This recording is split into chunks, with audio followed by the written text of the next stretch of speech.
Hello guys, welcome back to my new video. কেমন আছেন আপনারা সবাই? আশা করি ভালো আছেন। আমরা আজকে কথা বলতে যাচ্ছি নিউক্লিয়ার নদীর ধারাবাহিকটি খুবই জনপ্রিয়। এটি প্রথম থেকেই টেলিপর্দায় মাতিয়ে আসছে।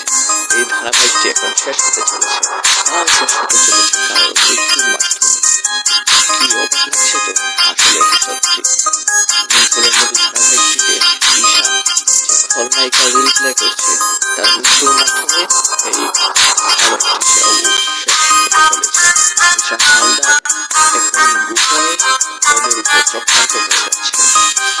জানা গেছে যে ঈশা হালদারের থেকে একটি পুলিশের গুলি মাধ্যমে। এই ধারাবাহিকটি খুবই জনপ্রিয় ছিল এবং থাকবে। আমার কাছে অনেক ভালো লেগেছে। আপনাদের এ নিয়ে কি মন্তব্য আছে কমেন্ট করবেন আর আমাদের চ্যানেলটি সাবস্ক্রাইব করবেন। এই আজকে পর্যন্ত।